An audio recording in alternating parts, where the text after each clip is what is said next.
Just over 100 years ago, a wandering prospector, a German by origin called Karl Mauch, searching for gold, came through these remote hills on a long trail and stumbled on this. He was the first white man ever to see it.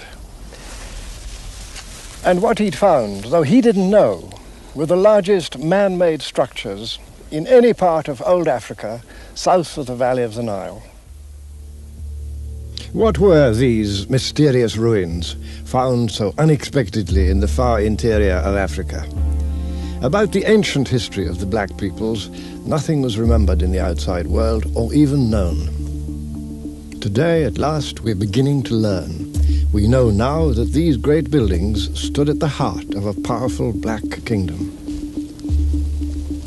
Within these almost overwhelming walls, the kings lived in royal seclusion, adding to their mystery according to the nature of kings. Invested with a religious as well as a temporal power, they were believed to embody the whole welfare of their people. A stone-built city in the heart of Africa, and yet the white people who first saw it were so blinded by their prejudices that they could not believe the evidence of their own eyes. Rather than face the possibility that Africans might have a history of their own, they fabricated exotic explanations and imagined fantastic rites in honor of faraway monarchs like King Solomon and the Queen of Sheba.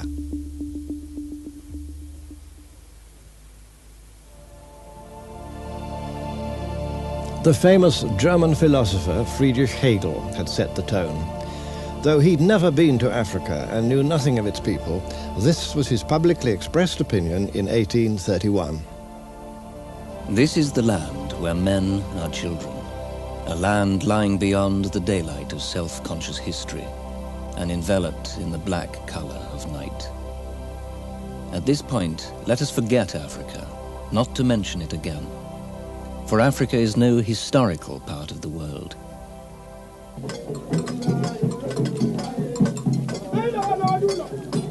Hegel was not alone. His views were echoed widely. An English explorer who did know Africa and had studied some of its customs and languages, Richard Burton, had this to say. The study of the Negro is the study of man's rudimental mind. He would appear rather a degeneracy from the civilized man than a savage rising to the first step, were it not for his total incapacity for improvement. He has not the ring of the true metal. There is no rich nature for education to cultivate.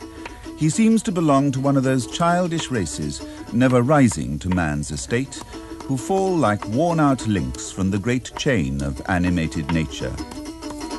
Another famous explorer, Samuel Baker, who passed through this very district in his search for the source of the Nile, wrote in his memoirs, "Human nature, viewed in its crudest state as seen amongst African savages, is quite on the level with that of the brute, and not to be compared with the noble character of the dog.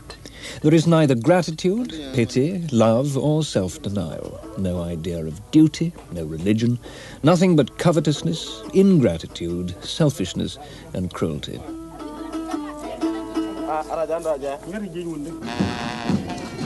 In a manner which seems quite unforgivable today, Europeans in the 18th and 19th centuries preferred to forget what their forebears had known very well, that kingdoms flourished in West Africa which were as sumptuous and as well governed as any in medieval Europe itself.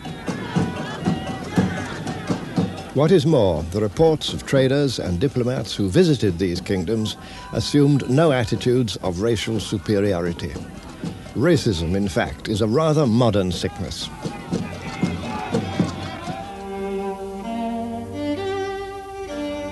Nothing more clearly illustrates the change that was to come than the European art of the Renaissance, and earlier still.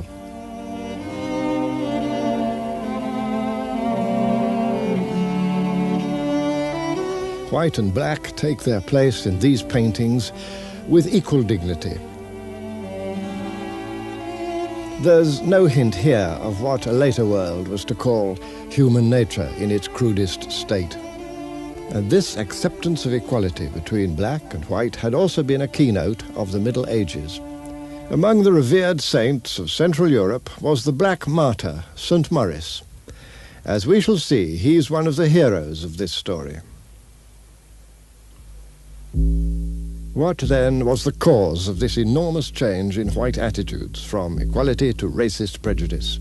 History gives one dominating reply: the Atlantic trade in slaves. Based in strong castles on the West African coast, the nations of Europe vied with each other in the massive removal of millions of captured men and women.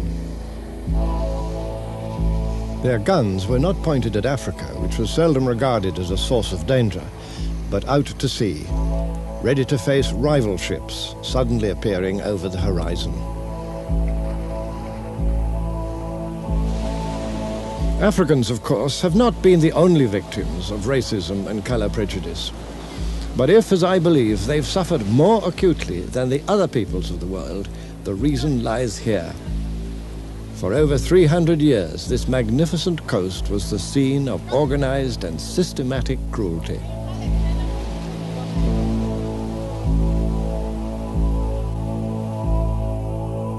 Year after year, black people were dragged from their homes into the white man's world of misery and degradation.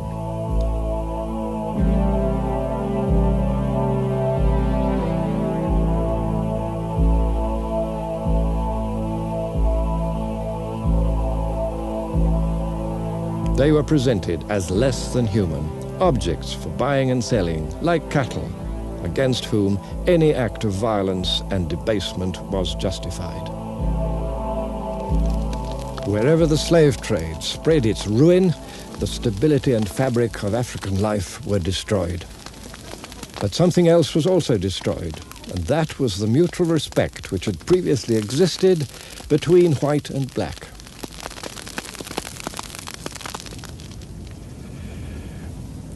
But after all, the slave trade ended a long time ago. Surely it's time to think again.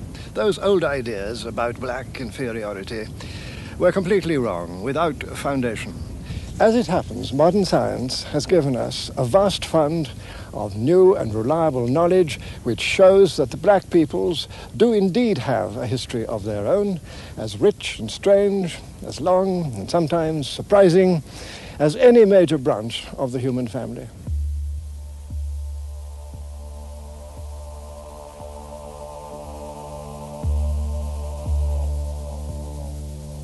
On the high plateau of Central Africa, in what is now modern Zimbabwe, stand the Matopo Hills.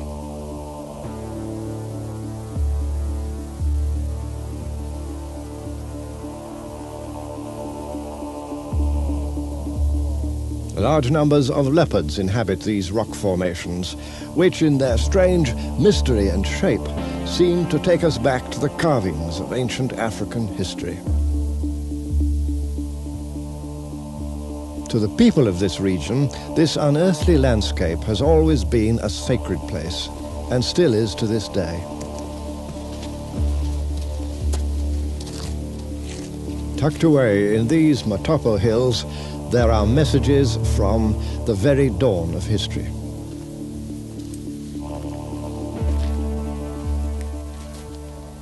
This is the Nswatugi Cave, one of the many rock shelters in the Matopos that were decorated by the people who lived here in ancient times.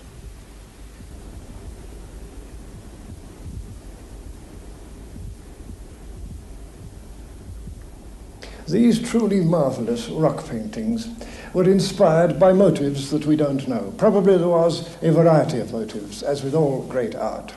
Those distant peoples who faced the wild wilderness of primeval Africa must surely have felt the need for psychological and spiritual reassurance, as well as for magic to safeguard their cattle. And their artists of long ago clearly loved to portray the animals they knew. The land was ideally suited by its climate for man and beast to prosper. And even today, perhaps 3,000 or 4,000 years later, it's easy to recognize duiker, kudu, antelope, and giraffe.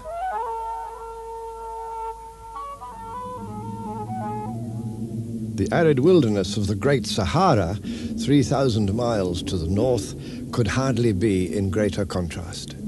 Yet here, in the 1950s, even more surprising evidence was found of early African history.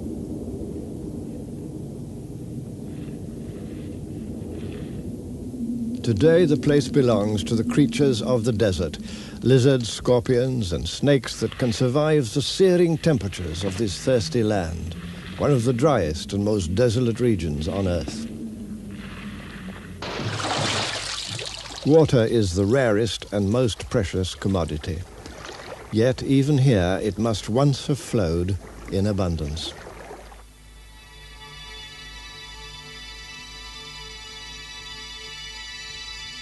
The revelation of these rock paintings in the Tassili Mountains of the Algerian Sahara just 30 years ago astonished the world.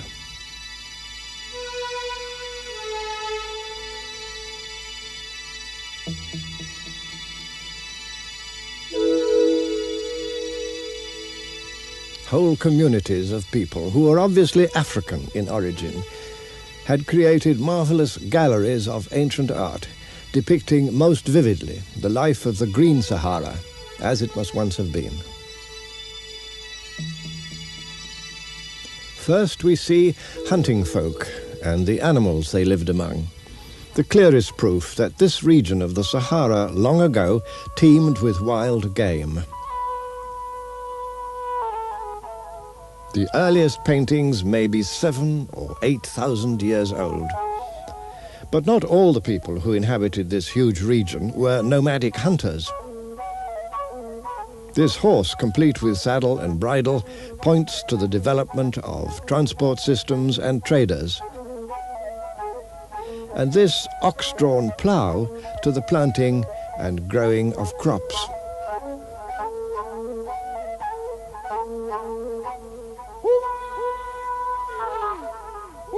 Whether for war or sport, elaborate chariots came into use, while the clothing of these people bears a striking resemblance to the tunics of ancient Egypt. The evidence of these paintings suggests a continuous community of peoples living right across the Sahara, from the Atlantic to the valley of the Nile.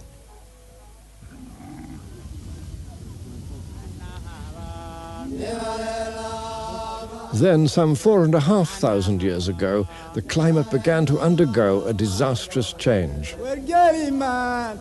Gradually, the Sahara lost its rainfall, its animal life, and finally, its people.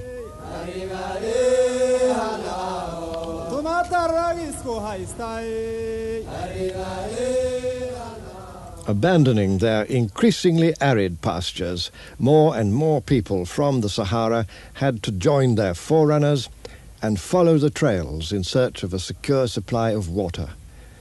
Some headed for the tropical rainforests which lay to the south and west. Others moved east towards the valley of the River Nile. Fed by Africa's greatest lake, the Nile runs north for over 4,000 miles before reaching its outflow in the Mediterranean Sea. It's the longest river on Earth, and no river anywhere pushes on so relentlessly through mile after mile of vast and rainless desert regions after it's been joined by the Blue Nile tumbling down from the mountain plateau of Ethiopia.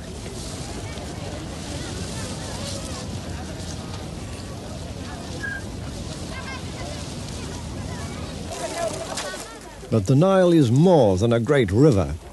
It's a whole library of the history we're looking for. From the earliest times of human settlement along the river, some 10,000 years ago, the Nile was the giver of life to ancient communities who came to its banks and farmed on fertile soil that was enriched unfailingly, year by year, by the flood of silt. Those early people were among the ancestors of the Egyptians and the Sudanese of today. Others may have come from the Middle East, but the archaeological evidence combines to show that the main lines of incoming migration were from the southwest and the west. In other words, from the African communities of the Sahara.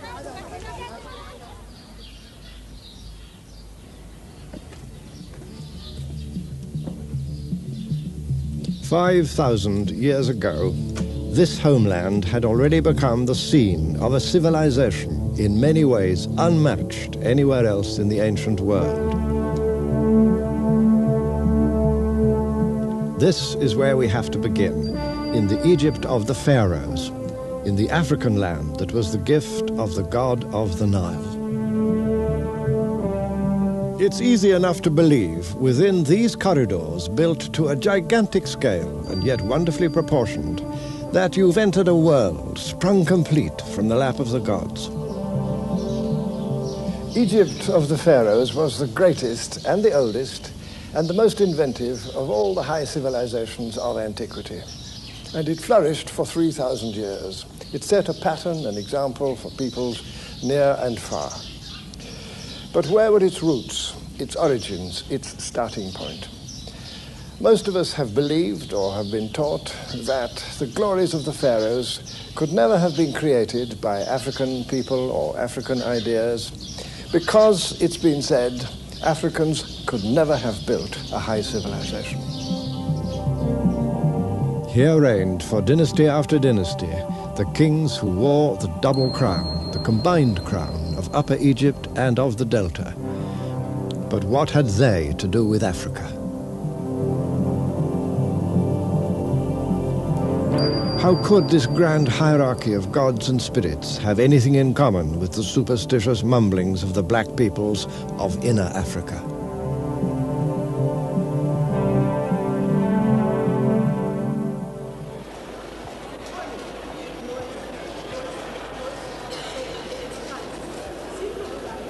Wandering among the treasures of the Cairo Museum, it's easy to think of the Egypt of the pharaohs as a civilization complete within itself, owing little or nothing to outside influences from whatever source, entirely its own creation.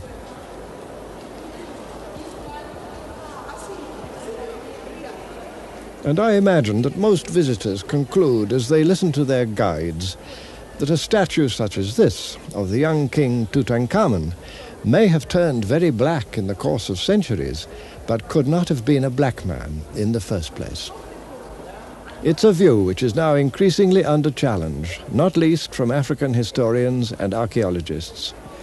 One of the more outspoken of these is Professor Cheikh Anta Diop of Senegal, who has made a special study of the origins of the people of ancient Egypt. Contemporains des Égyptiens et même des philosophes du 19e siècle.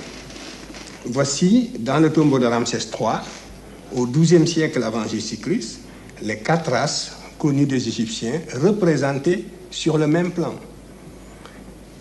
Ici, vous avez l'Égyptien, le type générique de la race, en noir charbon, si je puis dire, avec toutes ses particularités ethniques. Et sur le même tableau, vous avez le type indo-européen, représenté également, avec toutes ces différences par rapport au type égyptien, du point de vue de la couleur de la peau et du point de vue du vêtement. Et ici, vous avez les autres Africains qui habitaient à l'époque l'intérieur du continent, représentés de la même façon que les Égyptiens. That particular painting, however, is a rare exception, the only one, as far as I know, that so clearly makes the professor's point. For the most part, the ancient Egyptians had themselves portrayed as reddish pink, but of course they intermarried with Asians, and even more with other Africans. Many of their noble ladies were Nubians and lovingly portrayed as such. This painting comes from the tomb of Hemaka, clearly a black lady, with a handmaiden behind her, just as surely white.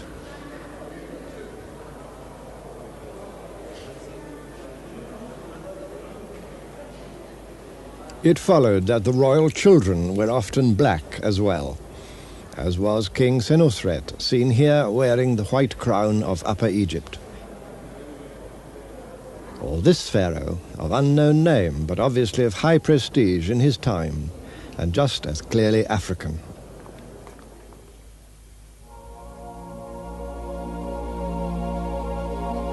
Elephantine Island in the Nile marked the border between Egypt and Nubia, and was a place of great sanctity in ancient times. Among the travelers who came here were the earliest European historians, the Greeks, men like Herodotus, brought up as he was in the classical tradition which regarded the various races of the known world as different but equal.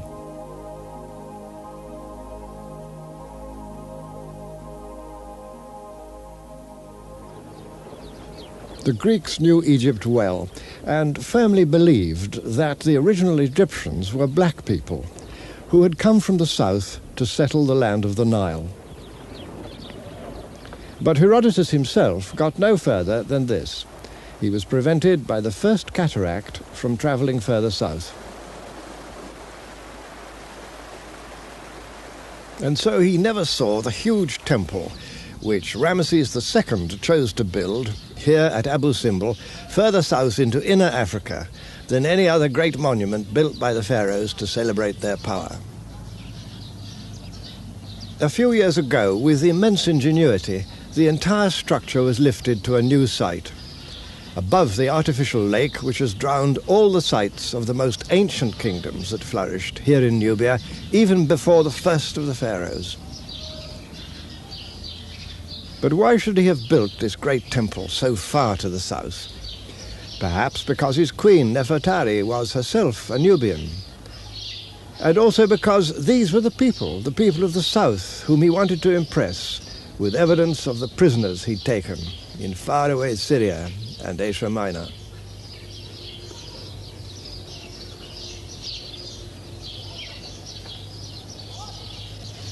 Even mighty temples like this one have to be seen against the background origins of ancient Egyptian civilization.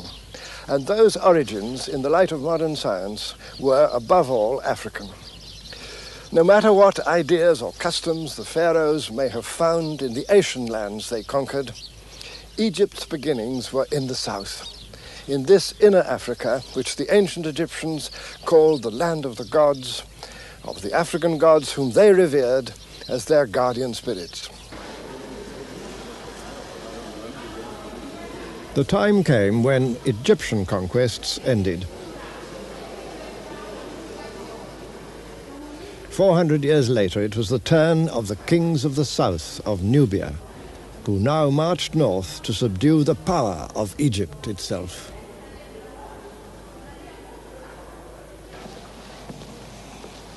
And here is the most famous of those mighty kings of the south, recognized by the peoples of that time, the 7th century BC, as among the masters of the world.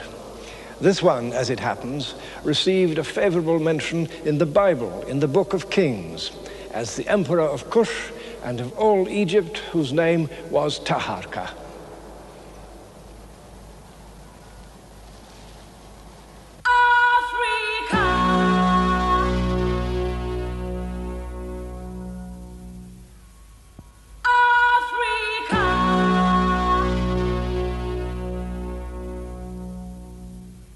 By 650 BC, the Nubian kings who had subdued Egypt were ready to withdraw to the south, to Napata, and then to a new capital in their kingdom of Kush, at Meroe.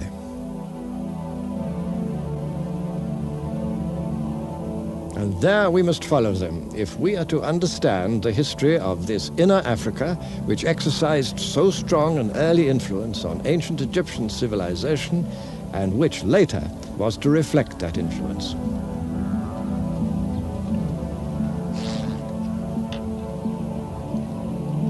The city of Meroe was situated 1,000 miles south of the old Egyptian frontier, far into inner Africa.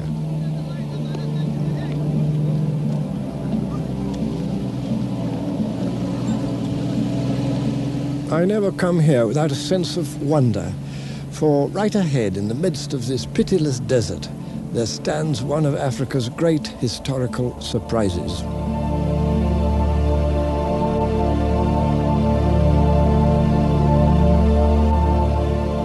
The remnants of a lost civilization, standing across the skyline, as though shipwrecked on the sands of time.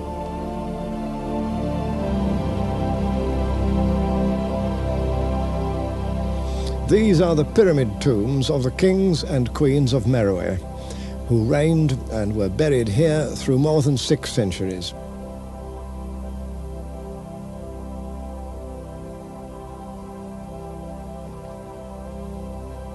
Long ruined by tomb robbers and by time, the pyramids are being restored and even reconstructed.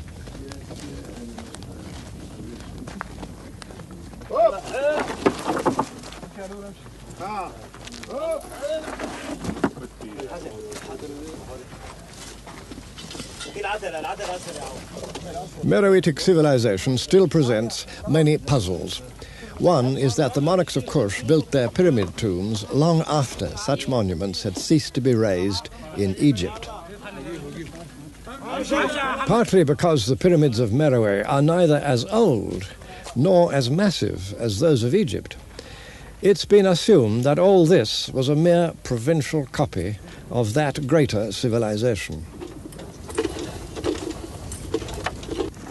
In fact, it was far more than a copy. The similarities are there, but other aspects of Meroitic culture are found nowhere else. Another intriguing question is the relationship between the ancient people of Meroe, kings, queens, and citizens, and the modern Nubians who live in this region today.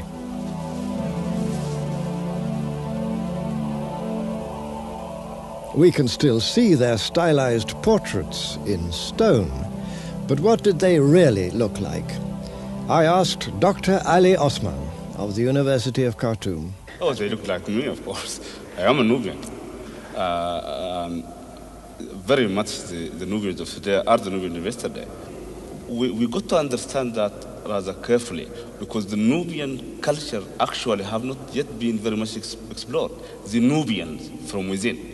I mean, I, the Nubian, what I do and how I behave, wouldn't have changed that much from what the medieval Nubians have done. But the influence that were coming on us as Nubians, starting as early as, we could say, the Egyptian, and coming down to the Muslim and Arab influence, have been changing. That does not mean that the Nubians have changed. But this identity has had to survive many foreign incursions and even conquests. At one time, Meroe fell before the invading armies of Aksum, another ancient kingdom high in the mountains of what is now Ethiopia. In more recent times, the Turks and the British have sent in their armies of occupation. Most lasting of all has been the influence of Islam. But through all these changes, the Nubians have done more than retain their identity. Just as they absorbed influences from elsewhere, so they too have had a deep cultural impact on their neighbors.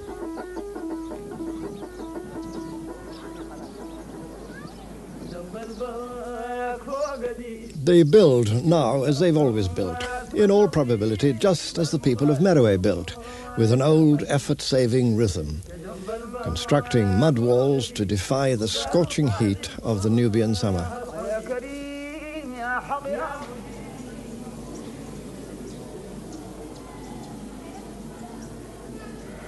Their beds are no different from those of their ancient ancestors, like this one in Khartoum Museum, with a pattern of headrest which is much the same here and right across Africa as those of 5,000 years ago.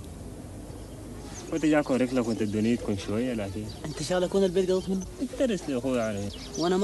the traditional clan marks cut into this Nubian's face can be seen, exactly reproduced on a stone relief which decorates one of the pyramids just a couple of miles away.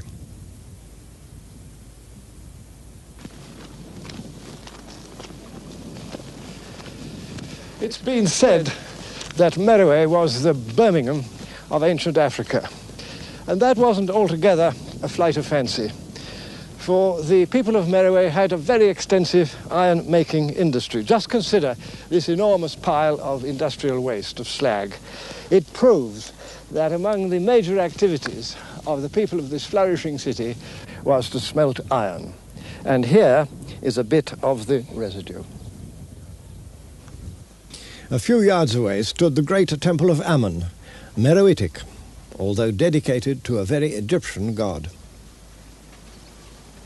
And somewhere in the sand, if I can find it, there's another remarkable fragment of inner African originality.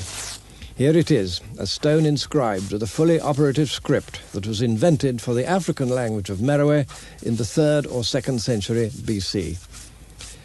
23 signs for letters and a word divider. One of the earliest alphabetical ways of writing invented anywhere in the world, and still a puzzle for modern scholarship.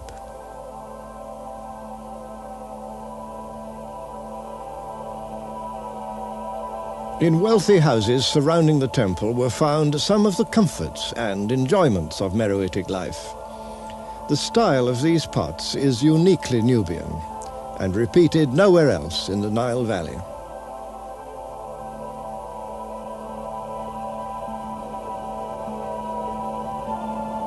Half a day's journey from Meroe by modern transport, a little further into the sand and rock of the Butana Desert, there stands another complex of stone buildings, this time dedicated to the gods of Kush and not to the gods of Egypt. Nowadays, this place is called Musawarat.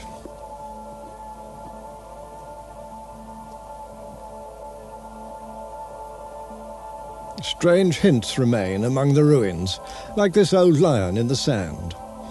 But what were these buildings for? Perhaps the kings of ancient Kush strolled beneath these colonnades. Historians have offered this or that explanation. My own is that the principal function of this unexampled and powerful building made it unique in the ancient world. This function, I think, was for the taming and training of the great African elephant. That seems to be the best explanation of the remarkable stone ramps which occur here, like this one, and that one over there, and another long one going over there. We can accept that the taming of the African elephant, bigger and more difficult to handle than its Indian cousin, had become a speciality of the Kushites of Meroe. With their skills, they converted this, the greatest of Africa's wild animals, into the military tank of the ancient world. When Hannibal of Carthage invaded Roman Italy across the Alps, he had 38 war elephants in his army. The skills of the elephant trainers of Musawarat may well have contributed to that legendary feat. These temple walls provide a surprising reminder of much greener times with abundant pastures for domestic grazing. All that has vanished. As the desert advanced from the Sahara, the civilization of Meroe disappeared. Today, away from the banks of the Nile, only nomads can survive. This well has never been known to run dry. The scene is exactly as it was when I first came here, some 30 years ago, and I doubt if it's changed very much in 1,000 years.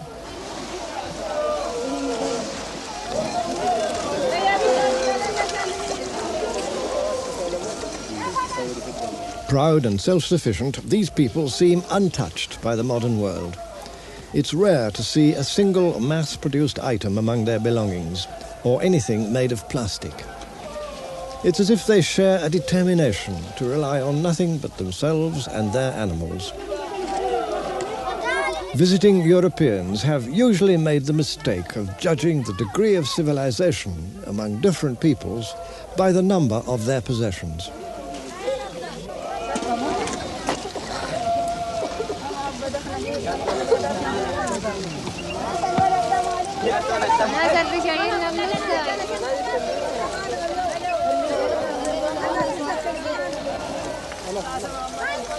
The ancient traditions of these nomads reach back to the very beginnings of history.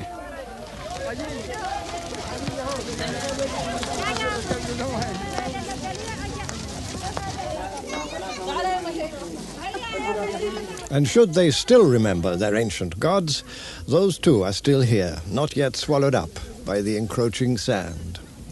Here at Naga, there's an even more remarkable mixture of local and imported influences.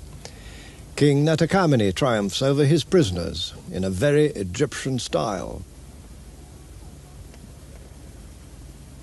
The python, on the other hand, was an inner African religious symbol, regarded in many lands down to this day as a figure of spiritual power.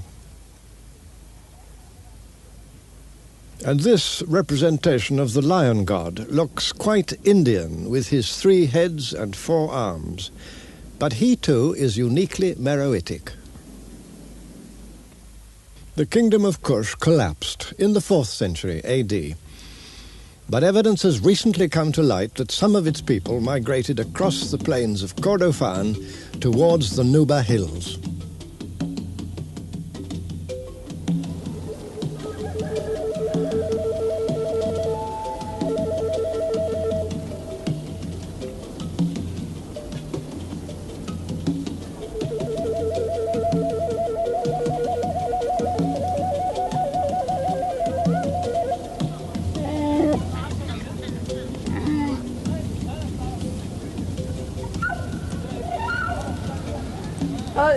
Less influenced by Islam than the Nubians along the Nile, the people of this region have become of considerable interest to historians because they may be closer in their way of life to the Nubians of old.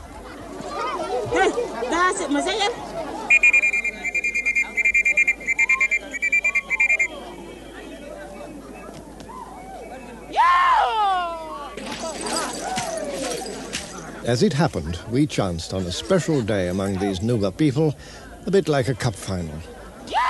This is Africa as it can still be found, away from tourists, motorcars and big cities, celebrating in its own fashion.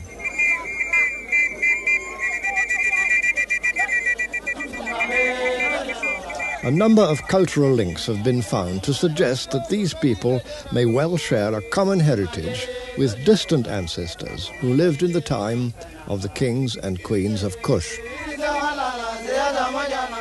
Village teams, each wearing its own distinctive colour, have gathered from a wide area to take part in one of the oldest of all sporting events, but also a passion among the Nuba, wrestling.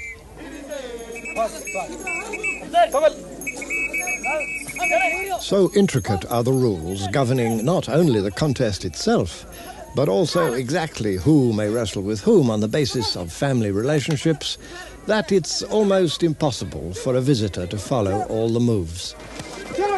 But for the historian, there's another close relationship between the Nuba wrestling of today and that of ancient times. Dating from around 2500 BC, these vivid paintings have been copied from an Egyptian tomb at Beni Hassan.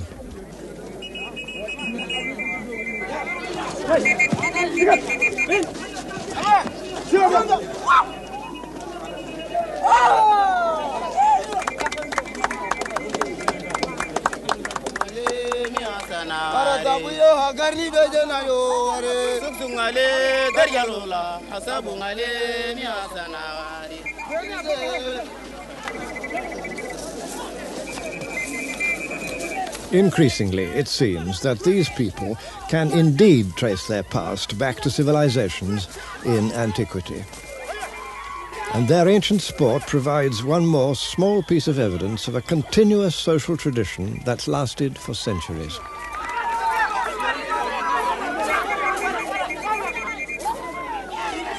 Yet these are the very people whom the 19th century explorer Samuel Baker described as human nature in its crudest state, not to be compared with the noble character of the dog.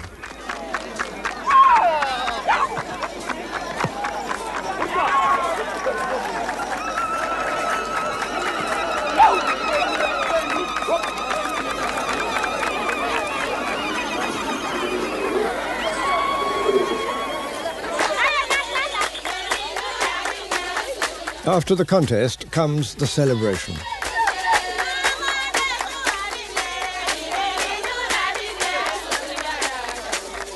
Some of these Nuba girls may well be Muslim, but it's no part of their tradition to hide their faces behind veils. They have a pride and place within society, in line with the customs of old Nubia. and even of Meroe itself, whose rulers were often women.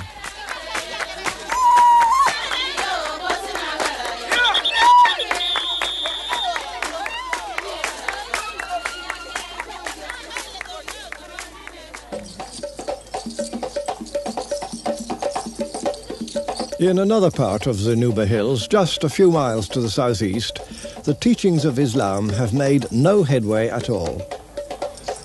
The people of these villages have quite consciously chosen to reject either Western or Islamic dress.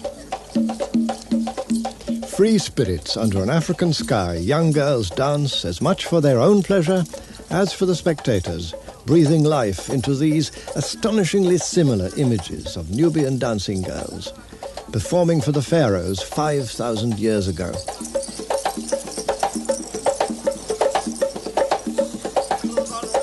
Famed for their grace and beauty, they had an honored place in the life of ancient Egypt.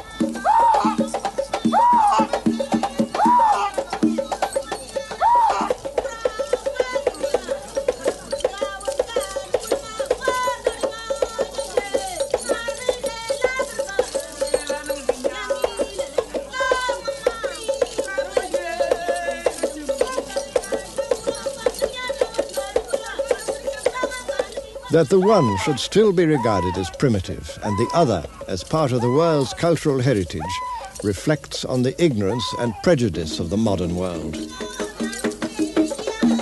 and not at all on them.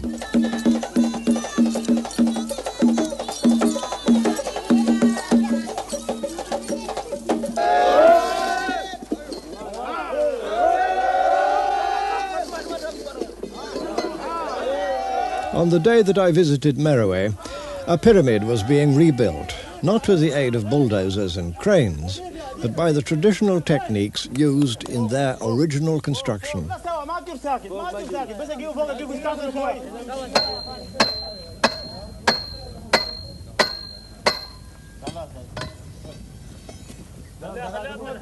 As each great shaft of masonry was hauled up the ramp and pushed into place, for me, the continuity of African history was brought directly alive. The Egypt of the pharaohs did not spring whole and complete from its own local genius. It owed much to inner Africa.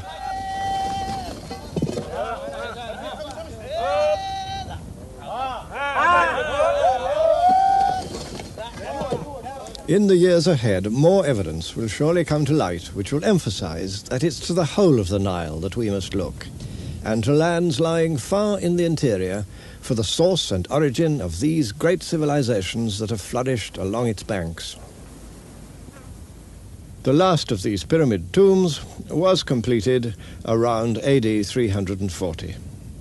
Then came a time of change. Meroe disappeared, and after the middle of the 6th century, this old civilization underwent another transformation, and one that brings us closer to our own world. From the north, Christianity spread south into the lands of Nubia. This was once the far-famed monastery of St. Simeon, near Aswan. The faded frescoes on the chapel roof can only hint at its past magnificence. But in the 1960s, by a stroke of great good fortune, the full glory of medieval Nubian painting was suddenly revealed.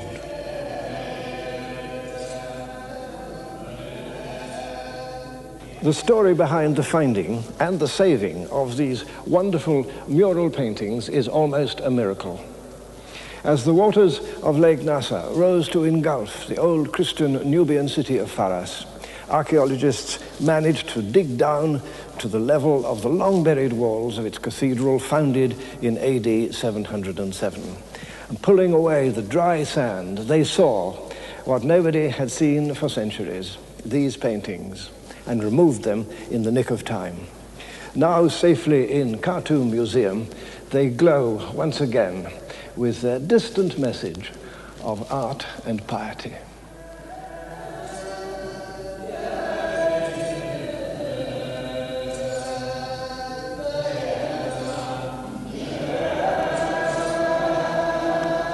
The Christian civilization of Nubia was one of wealth and comfort. A visitor in the 10th century, Ibn Salim al-Aswani, described the city of Soba, one of Christian Nubia's 3 capitals, as having fine buildings, spacious houses, churches with much gold, and cool, delightful gardens. He might well have added priceless works of ecclesiastical art. Splendidly preserved by the dry sand, these figures take us directly to the heart of Nubian Christianity. Here is the nativity scene with the Virgin and the Archangel Gabriel portrayed in the conventional style and unnatural skin color of the Byzantine church, from which, of course, the Nubians took their beliefs. Over here are the 3 kings of Orient riding to Bethlehem, one of them clearly an African, and down here is a Nubian princess looking, I must say, very much like the Nubians look today.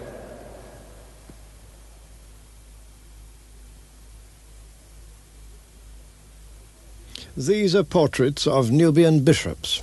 25 of them were listed in Faras Cathedral as having succeeded one another from the 8th to the 11th centuries.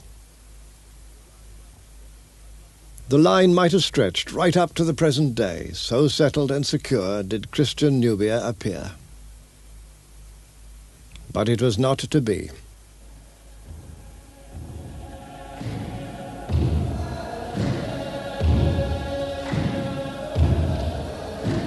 This monastery did not simply fall into decay. It was sacked by the Saracens in the year 1172. The origins of that disaster lay not with the Christian Nubians, who'd been at peace for centuries with their Muslim neighbors to the north. The origins lay in Europe.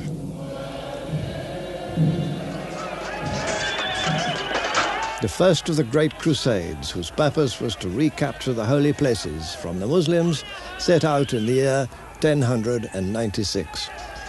Many knights fought for God's purposes. Many others fought for those of Mammon.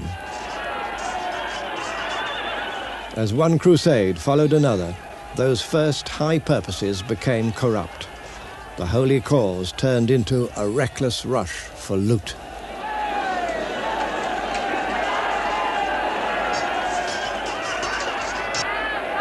Very soon they provoked a massive reaction. A holy war of Islam was launched under a brilliant Saracen general, Saladin.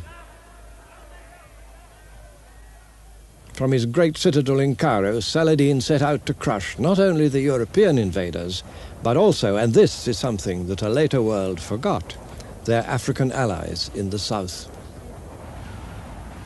Historians have moments of bubbling excitement when they find proofs of something they'd only guessed to be true. I almost jumped for joy when I first saw this small wooden plaque from Nubia. For it's a unique proof of something that I'd guessed, that the Christian Nubians of 7 or 8 centuries ago also took part in the old wars of religion, the crusades against conquering Islam. And here you see the crusader from Nubia with his cross, wearing chainmail and his sturdy steed, just as we in Europe can still see portrayals of our own crusaders. In this old film, taken half a century ago, Nubian horsemen can still be seen in their chain mail. The Black Crusaders of 800 years ago must have looked very similar as they gathered at fortified monasteries before setting out on that disastrous venture. Safe within his mighty Cairo citadel, Saladin was waiting to annihilate them. And there came an end to Christianity in these lands, an eclipse so final and complete that the world forgot, almost till now, that Christian Nubia had ever existed. Yet distant echoes of that long-lost epic can still be caught on the winds of history and in unexpected places.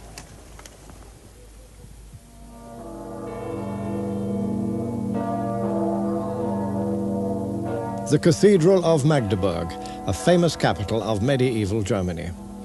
From here, in the year 1228, the German Emperor Frederick led out his knights on the Sixth Crusade. And a few years later, a new statue was raised to the patron saint of Magdeburg, St. Maurice. Astonishingly, but beyond question, an entirely black St. Maurice.